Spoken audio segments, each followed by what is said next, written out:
Atos 6 será de 1 a 7.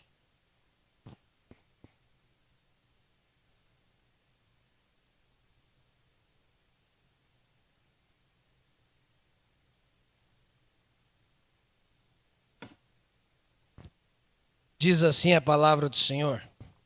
Ora, naqueles dias, multiplicando-se o número dos discípulos, houve murmuração dos helenistas contra os hebreus, porque as viúvas deles estavam sendo esquecidas na distribuição diária. Então os 12 convocaram a comunidade dos discípulos e disseram: não é razoável que nós abandonemos a palavra de Deus para servir às mesas. Mas, irmãos, escolhei dentre vós 7 homens de boa reputação, cheios do Espírito e de sabedoria, aos quais encarregaremos desse serviço. E quanto a nós, nos consagraremos à oração e ao ministério da palavra. O parecer agradou a toda a comunidade, e elegeram Estevão, homem cheio de fé e do Espírito Santo, Filipe, Prócoro, Nicanor, Timão, Pármenas e Nicolau, prosélito de Antioquia. Apresentaram-nos perante os apóstolos, e estes, orando, lhe impuseram as mãos. Crescia a palavra de Deus, e em Jerusalém se multiplicava o número dos discípulos, também muitíssimos sacerdotes obedeciam a fé. Louvado e engrandecido seja o nome do Senhor. Quero pedir para o Samuel orar por nós, que Deus fale conosco através de sua palavra.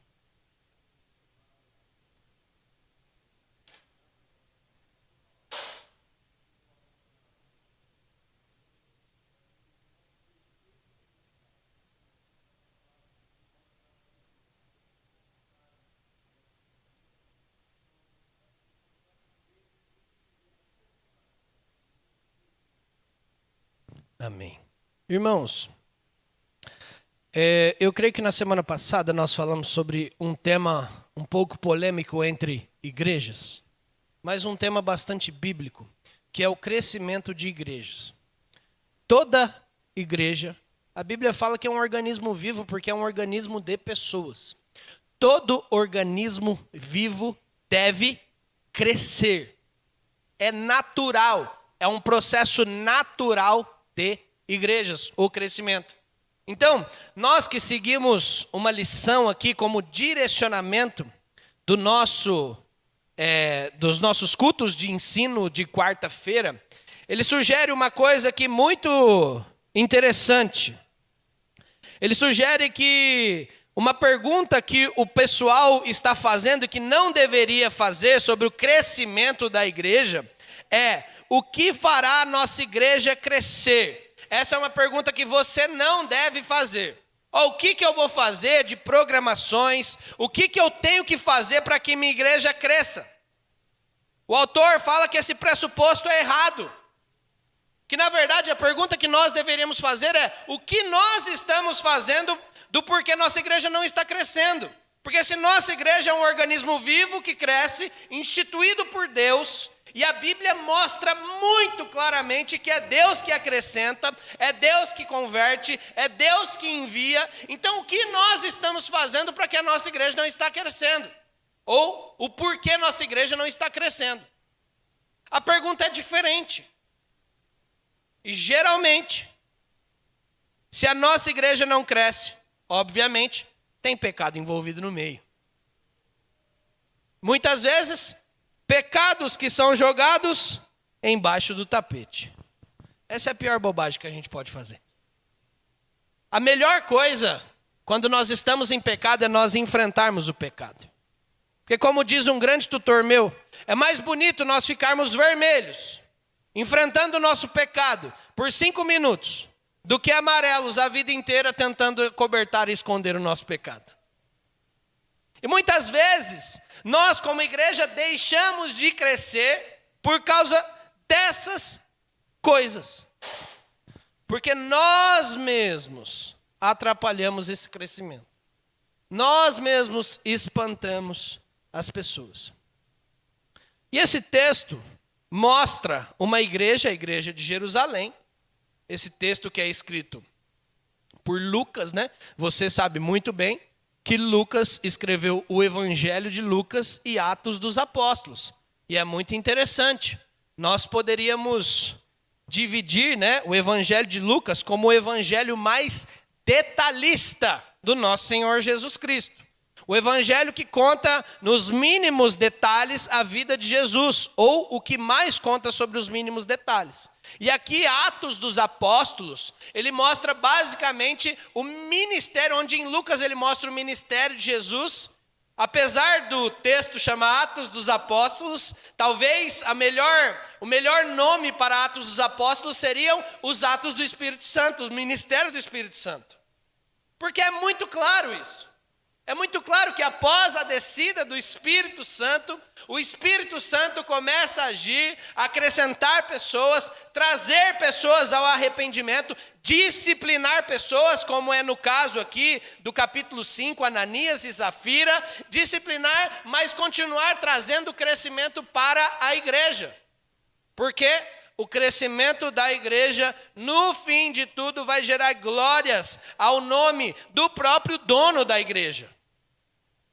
E aí esse texto fala uma coisa, ou nos mostra uma coisa muito difícil, mas muito boa. Responde aqui para mim, você que está em casa também, quem gosta de ter problema na vida? Alguém aqui gosta de ter problema? Ninguém gosta, não é verdade? Ninguém gosta. Não é possível. Se você respondeu aí na internet, você tem problema. Se você falar que gostou de ter problema, não é possível. Só que eu gostaria de falar a verdade desse texto aqui e uma verdade da nossa vida. Toda igreja que não cresce, ela está com algum problema. E toda igreja que cresce também tem problemas e conflitos a serem resolvidos. Irmãos, o que determina se a nossa igreja é uma igreja bíblica, uma igreja voltada para Cristo, não é se ela não tem problemas, mas sim como ela resolve os seus problemas. E todo crescimento de igreja gera problemas. É muito interessante isso.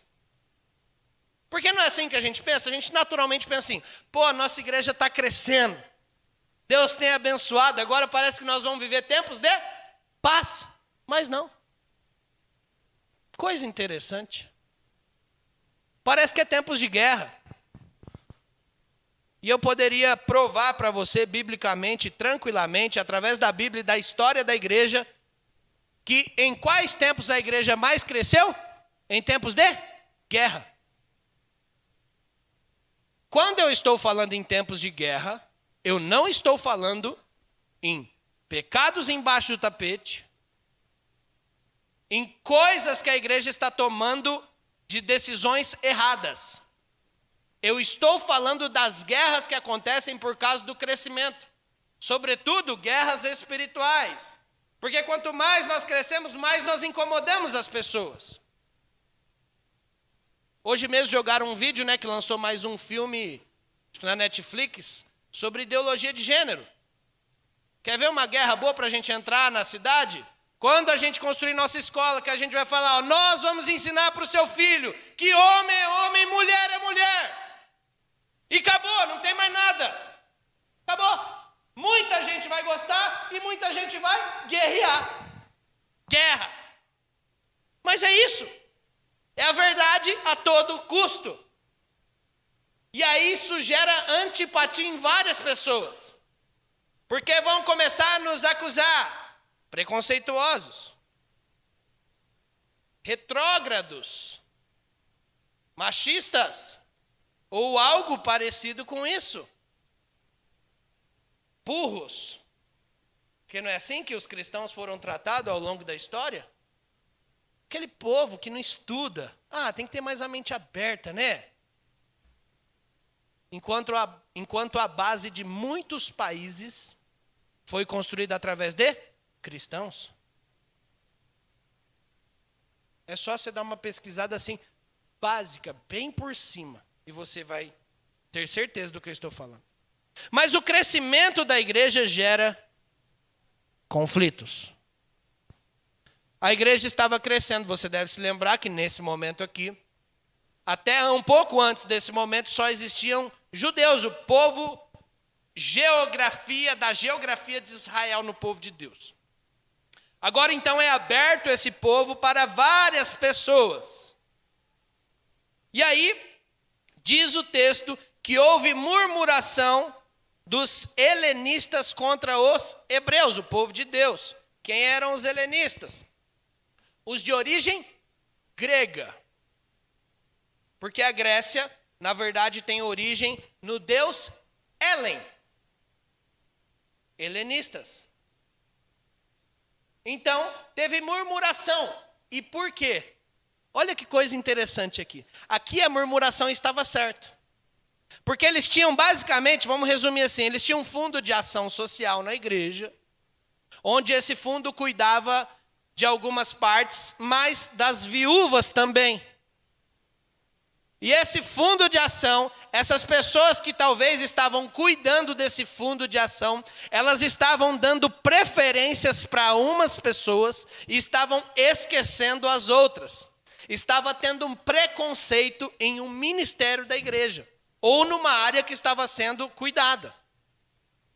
Estava tendo diferenças no tratamento da igreja, onde todos devem ser tratados iguais.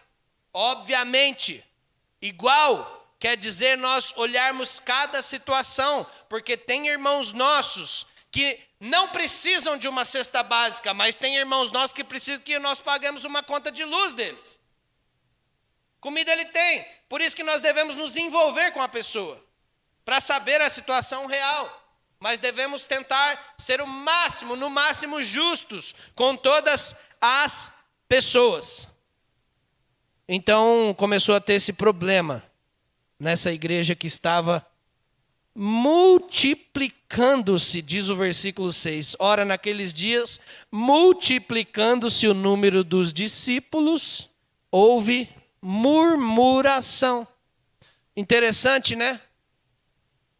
Murmuração. O que a murmuração é nos nossos tempos? O primeiro passo para nós desanimarmos com tudo, com Deus e com tudo. Não é verdade? Qualquer problema. O pastor não fez isso. Eu já contei aqui para vocês de um caso. Amigo nosso.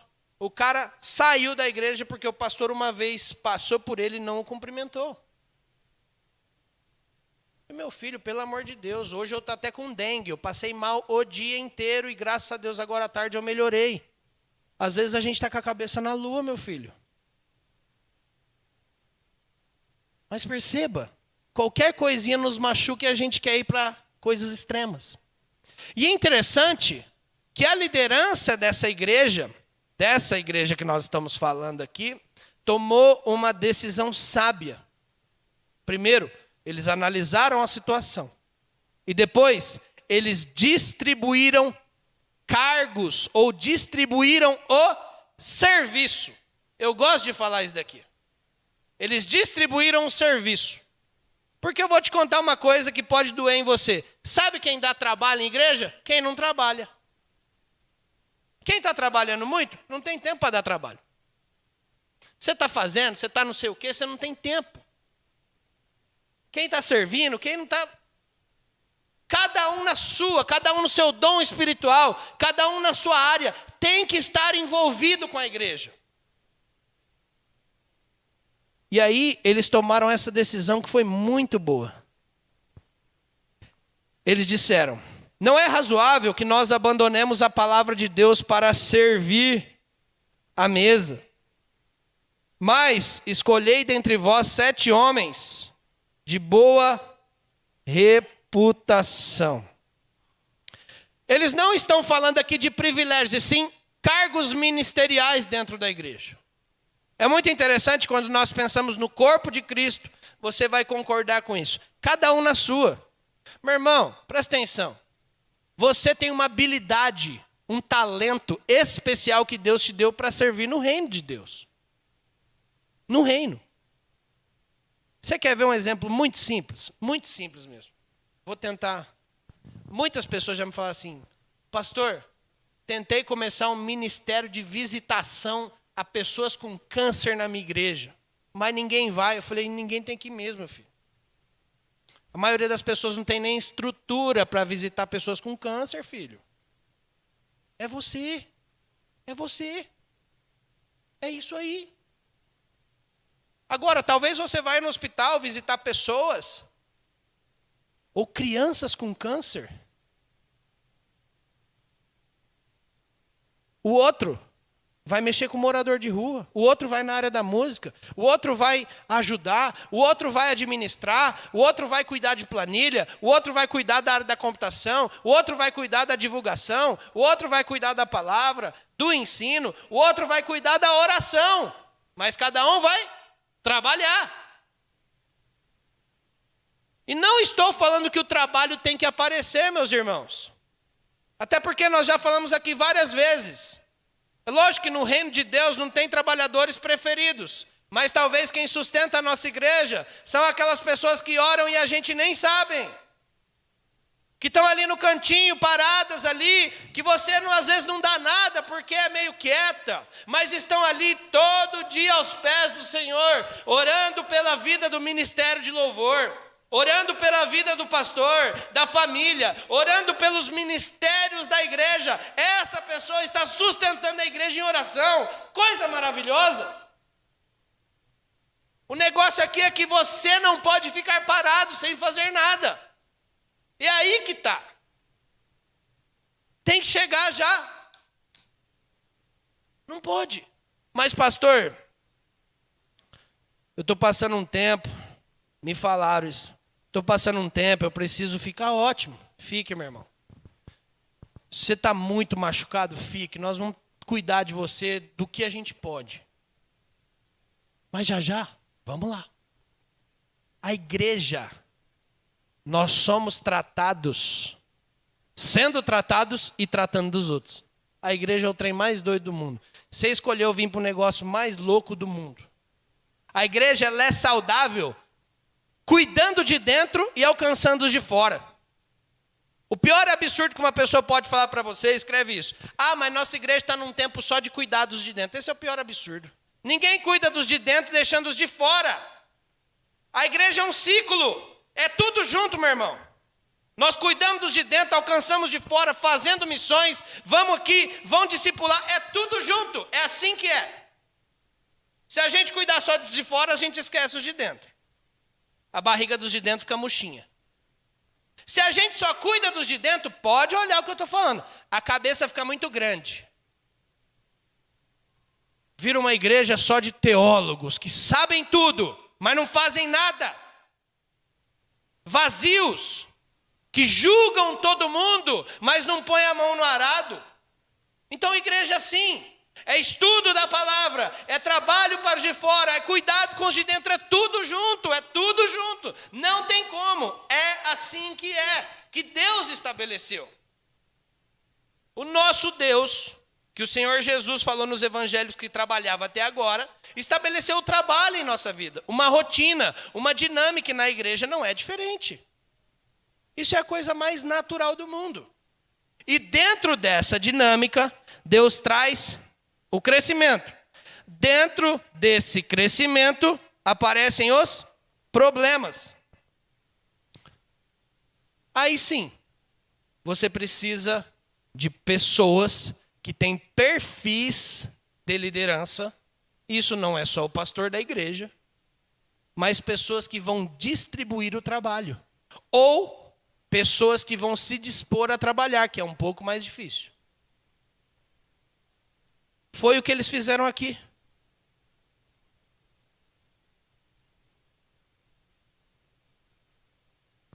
Agora, irmãos, presta atenção no versículo 3. Escolhei dentre vós 7 homens, tudo bem, do que está falando aí? Boa reputação.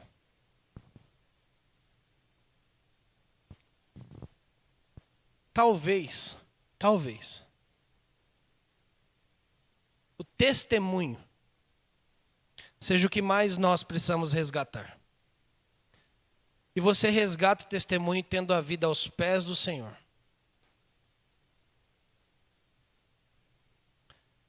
boas reputações. Irmãos, eu tenho a impressão que nós estamos vivendo um momento onde festas de cristãos estão piores do que festas de pessoas do mundo. Que casamentos de cristãos estão piores do que casamento de pessoas que não conhecem a Cristo. Irmãos, boa reputação.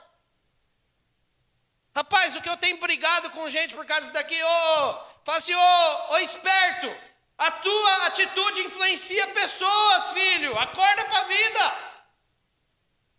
Qualquer atitude nossa influencia pessoas. Se você está no seu serviço, se você é pai, se você é filho, qualquer atitude sua vai influenciar pessoas. Isso é muito sério, gente. Influencia. E olha aqui que eles falaram, escolha 7 homens de boa reputação. Pessoas que vão olhar e falar, cara, ali tem um crente, hein? Moleque bacana, moleque de oração, moleque que se guarda. Não significa pessoa que não peca, mas pessoa que luta para ser mais discípulo de Jesus. Esses dias eu estava falando com um amigo meu, eu falei, cara, não é possível, não. Você está falando um negócio desse. Não é possível. Para eu acreditar nisso daí, eu não posso mais acreditar que a Bíblia é real. E meus irmãos, enquanto nós estivermos servindo o Deus da Bíblia, tudo que está escrito aqui é real e possível ser vivido. Então é possível eu e você e a nossa igreja sermos uma igreja de boa reputação. Onde as pessoas olham e falam, pô, ali tem defeito, mas tem um povo assim. Pô, ali eu vi, mas o povo busca oração. Pô, ali eu vi, mas o povo busca louvor. Pô, ali eu vi, mas o povo é envolvido na palavra, o povo é sedento pela palavra. Boa reputação. Pô, aquele rapaz ali no trabalho, bacana. Agora, irmão, se as pessoas estiverem falando de nós, pô, aquele rapaz é um tranqueira, aquela menina então, pelo amor de Deus, ainda diz que vai na igreja. Irmãos, tem alguma coisa errada com a gente. Não é possível. Não estou falando de pessoas que mentem sobre as nossas vidas. Estou falando de pessoas que realmente estão falando e nós estamos vivendo isso. Boa reputação. É interessante que a Bíblia coloca, né? Boa reputação, cheios do Espírito e de sabedoria. Talvez, cheios do Espírito, já fosse igual boa reputação e sabedoria. E cheios do Espírito Santo, você sabe. O Espírito Santo tinha acabado de descer, certo? Cheios do Espírito Santo. Eu não sei se aqui é exatamente isso, mas na linguagem grega, tem várias jogadas de palavra, que eles colocam 2 frases, mas que essas frases querem dizer a mesma coisa. Certo? E o que quer dizer bom testemunho, se não uma pessoa cheia do Espírito Santo? Porque uma pessoa cheia do Espírito Santo, ela é uma testemunha. Uma testemunha dá bom testemunho. Ou você pode pensar, uma testemunha fala e vive o que ela viu e ouviu. E consequentemente dá bom testemunho. Cheios do Espírito Santo e de sabedoria, os quais vão prestar, vamos encarregar esse serviço. Irmãos, uma igreja que cresce, ela precisa dividir o seu trabalho. E sabe o que eu tenho percebido aqui?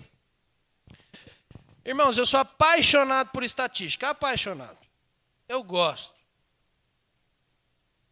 Eu tenho percebido aqui, nessa igreja, que estatisticamente nós temos muitas pessoas trabalhando, acima da média. Isso, louvado seja o Senhor. Louvado e engrandecido seja o Senhor. Mas, tem pessoas paradas ainda.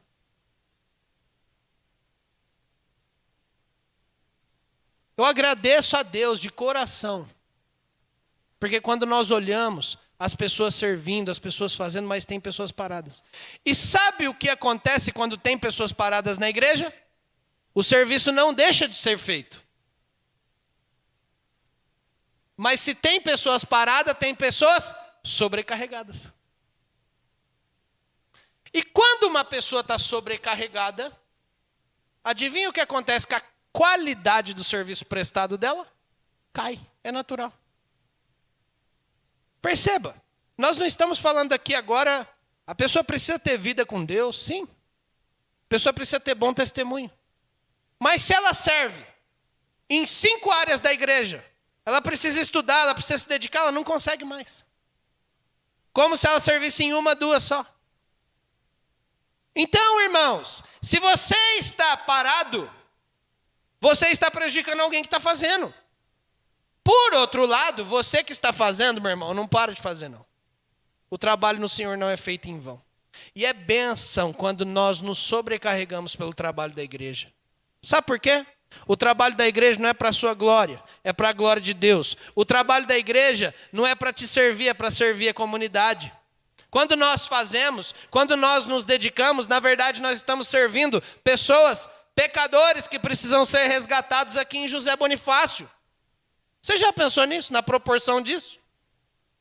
Que você arruma, trabalha em alguma área da igreja, vai chegar um visitante na igreja, uma família cheia de problemas, um casamento sendo desfeito, alguém estrupiado na vida, alguém que nunca conheceu a Cristo e você está prestando um serviço espiritual, você vai servir essa pessoa e através do seu serviço Deus pode resgatar essa vida. Você já pensou nisso? Isso é maravilhoso demais, gente. Isso é grandioso demais. Porque não tem preço que custe uma vida. Não tem preço algum. Aliás, teve um preço alto, né? Um preço que nós não podemos pagar. Mas que vale a pena seguir aquele que pagou. O preço da cruz. E então nós podemos servir com alegria. E aí, irmãos, escolheram ali os homens. Interessante. Elegeram Estevão, e com Estevão aqui colocaram homem cheio de fé e do Espírito Santo.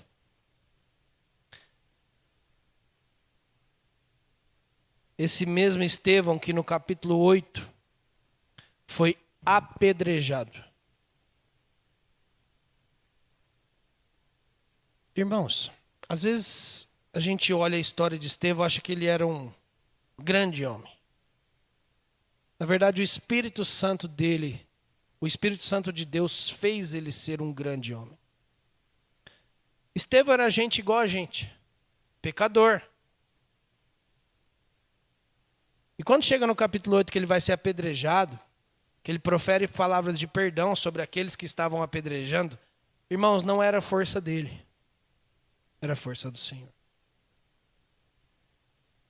Aqui eu quero falar 2 coisas com vocês com isso. Primeira coisa.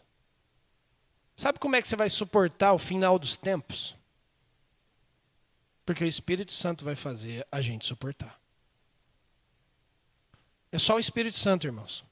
Se fosse pelas nossas forças, acredite, irmãos, tem pessoas nesse momento. Tem mulheres sendo abusadas nesse momento em país de perseguição. E tem famílias inteiras não negando a Cristo. Não é possível se não for pelo poder do Espírito Santo. Não é possível, não é possível. Não é natural, gente. É extraordinário. E só faz o extraordinário Deus. Segunda coisa, é o Espírito Santo que vai nos manter. A segunda coisa, a Bíblia manda nós buscarmos ser cheios do Espírito Santo. É um mandamento. Perceba, todos os crentes têm o Espírito Santo. São selados pelo Espírito Santo no ato que o Espírito Santo toca o seu coração, que é a regeneração que nós chamamos. Se você quiser chamar de conversão, não tem problema. Nesse ato você é selado pelo Espírito Santo. Quem é selado pelo Espírito Santo não tem como tirar mais esse selo, porque é Ele que sela, não somos nós que o selamos. Agora, a Bíblia é bem clara em mandar nós sermos cheios do Espírito Santo. E a responsabilidade é nossa.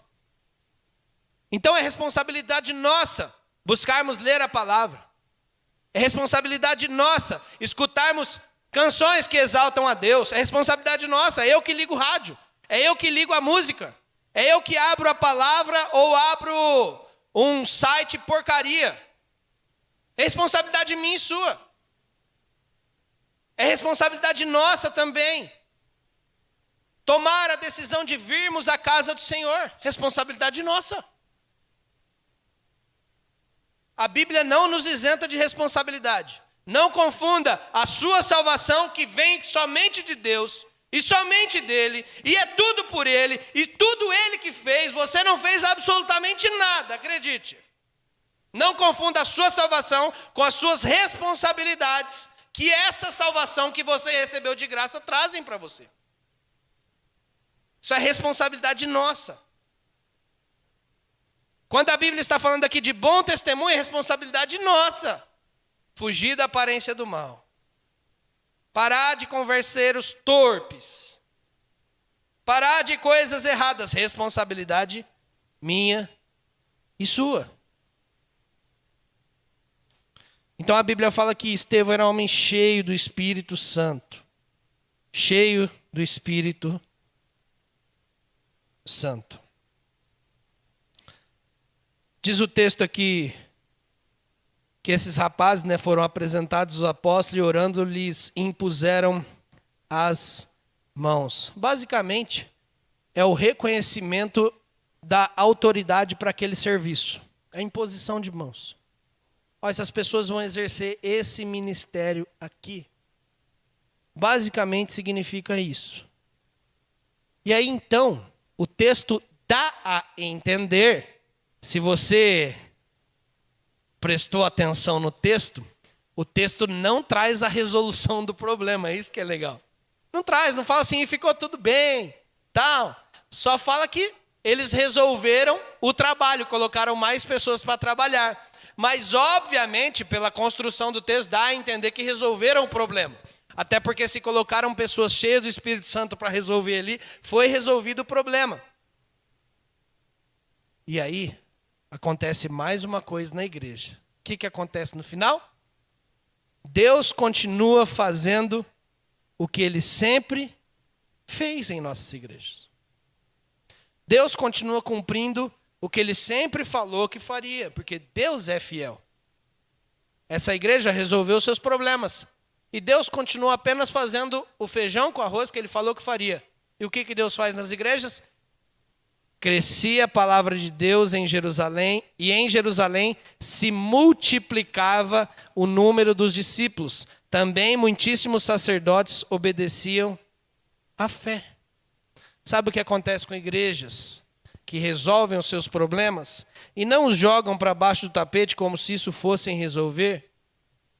A igreja continua crescendo. Sabe por quê? O nosso relacionamento não nos isenta de divergências. Mas como nós vamos resolver essas divergências definem o nosso relacionamento.